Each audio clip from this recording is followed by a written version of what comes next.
Dear students of class 8 English medium, now I am going to discuss chapter 3, the establishment of colonial authority.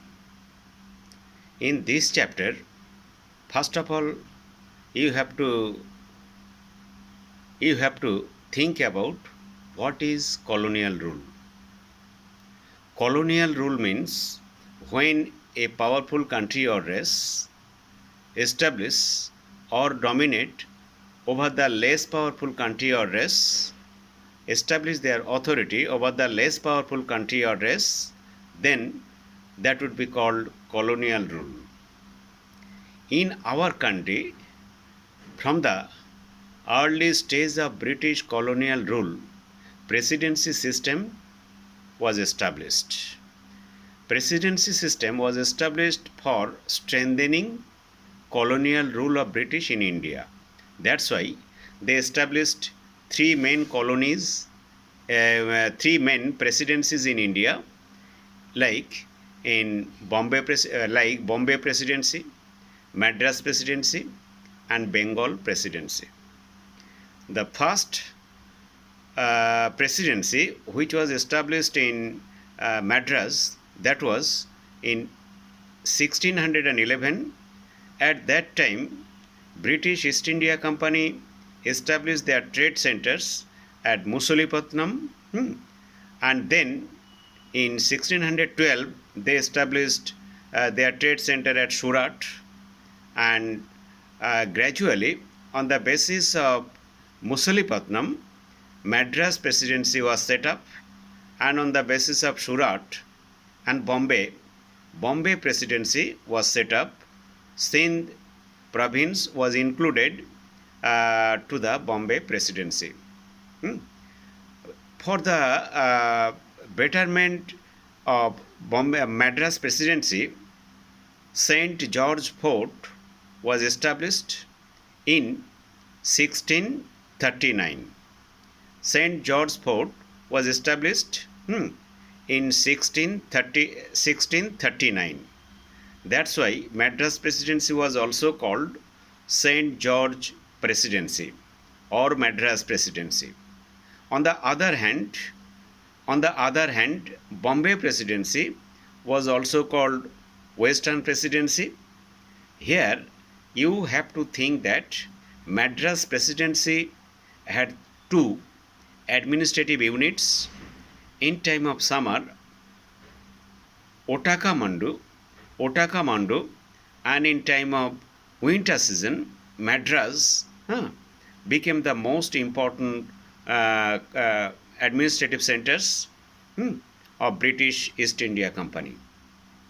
Bombay Presidency's main headquarters at the very early stage was at Surat.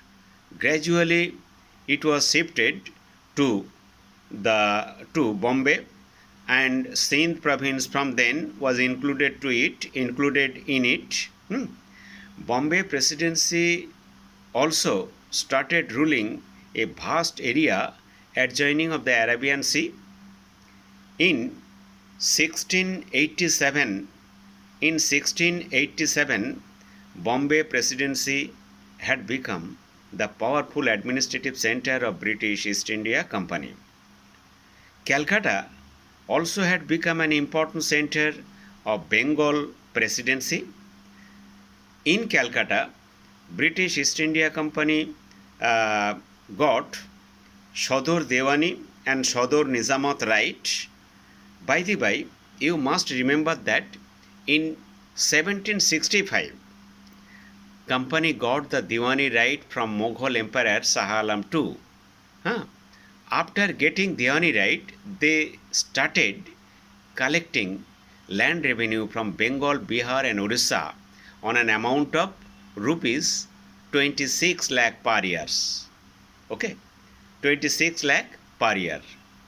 This is the presidency system which was established. In this discussion, you must remember that the heart center of Bengal Presidency was Fort William College.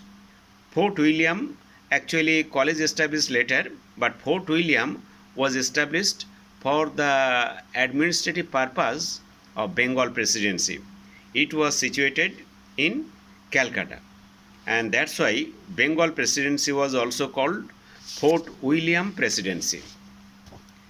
Now, after the establishment of the presidency system, after the establishment of three main presidencies in Bombay, Madras, and Calcutta, British government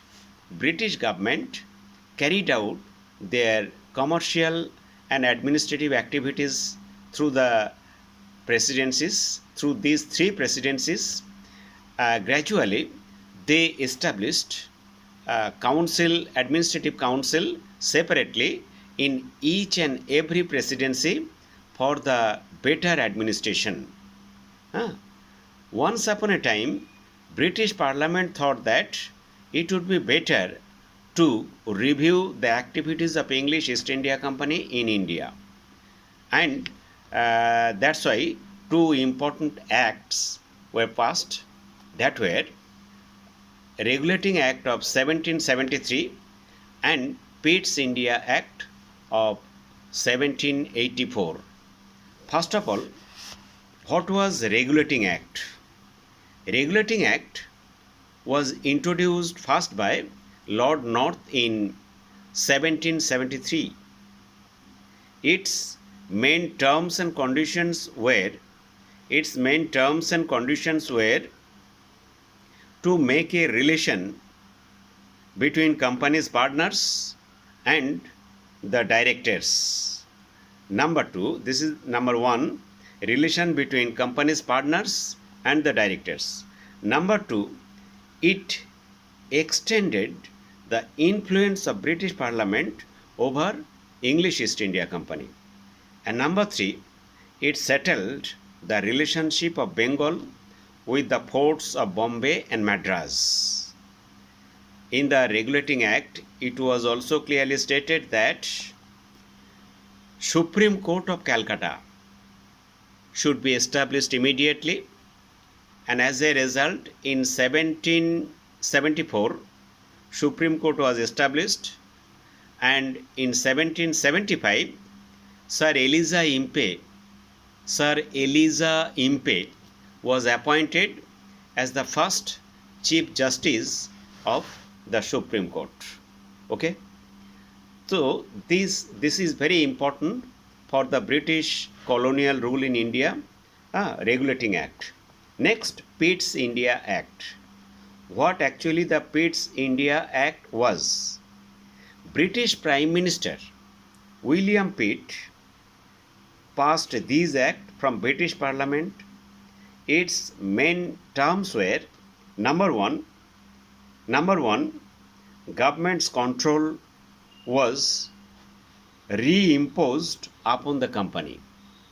Government control was reimposed upon the company. Number two, Board of Control and Court of Directors should be established to review the activities of English East India Company in India. Number three, it received the power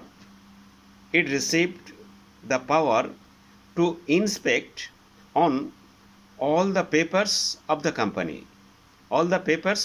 That means English East India Company.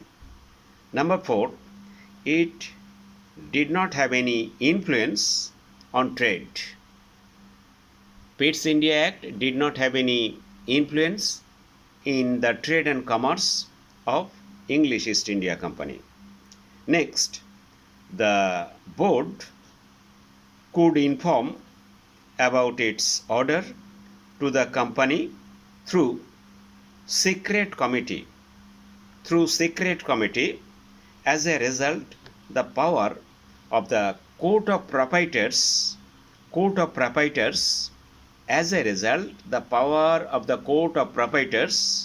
was carved. Okay. Next, its another important term was the member of the Governor General's Council was reduced from 4 to 3. Okay. Last important term of the Pitt's India Act was that Governor General was entrusted with the duty of the Commander in Chief. Duty of the Commander in Chief. Our next important act is Charter Act of 1813. Charter Act of 1813 was implemented in time of Lord Minto. Main two important terms of the Act, Charter Act of 1813 were: number one, to abolish the monopoly trade and commerce of English East India Company in India, and number two, to spend rupees 1 lakh per year for the growth and development of education and science in our country. So these are the two important terms.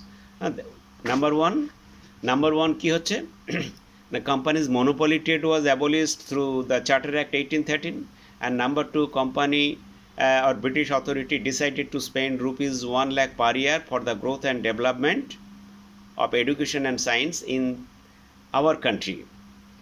Next, Indian Civil Service. According to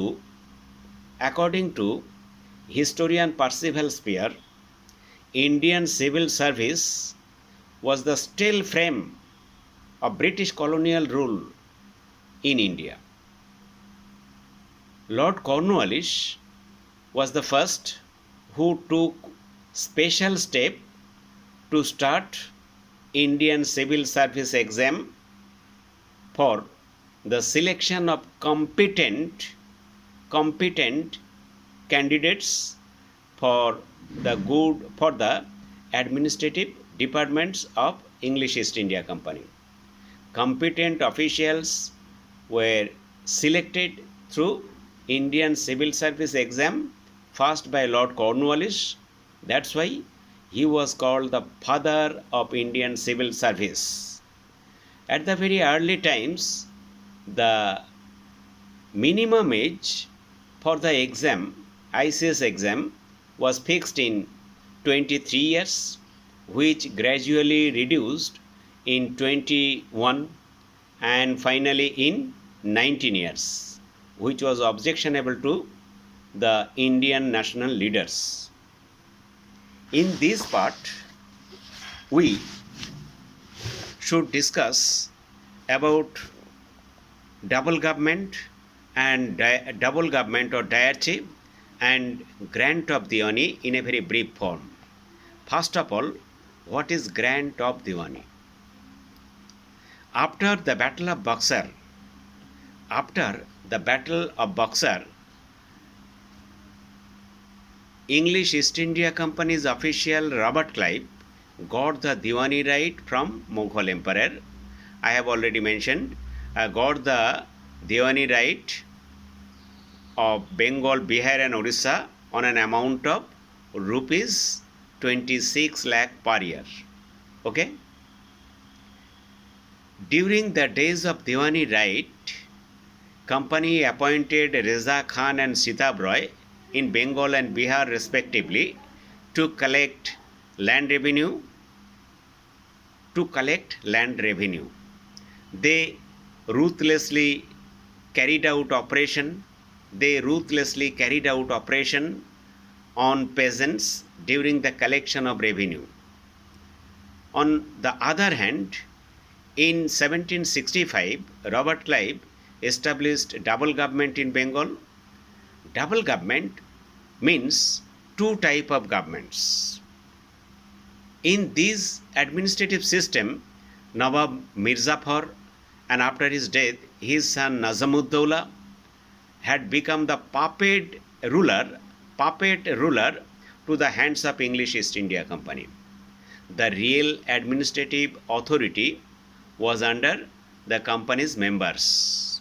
That's why historians described the double government as power without responsibility and responsibility without power, which was also described as power behind the throne.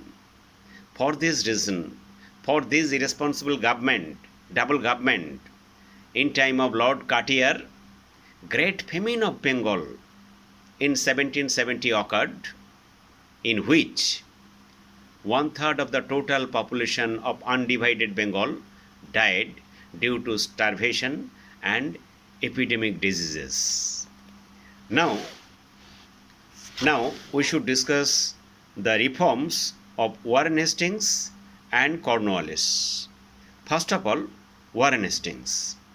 Warren Hastings, as the first Governor General of India, abolished the double government from Bengal in 1772. Thereafter, he introduced Sodor Devani and Sodor Nizamat Adalat in each district of undivided Bengal, and he also implemented new laws and orders with the help of local Pandits from both Brahmins and Muslims. He appointed many Brahmin and Muslim Pandits, with the help of whom he made many laws for Sodor Devani and Sodor Nizamat Adalat. Sodor Nizamat Adalat was formed to solve the monetary or revenue problems or crisis, and Sodor Devani Adalat was formed just to solve the monetary, economic and revenue matters. But Sodor Nizamat Adalat was formed to solve the problems of the criminals or to judge and punish the criminals or offenders. These two courts or adalats were established by Warren Hastings. Warren Hastings also appointed Sir Elijah Impey as the Chief Justice of the Supreme Court. He also appointed Sir William Jones to study Oriental culture. For this reason, William Jones established Asiatic Society in Calcutta in 1784. Asiatic Society in Calcutta in 1784. As per the instruction of Warren Hastings, Calcutta Madrasa was also set up in 1781. 1781 Calcutta Madrasa was also set up. Next,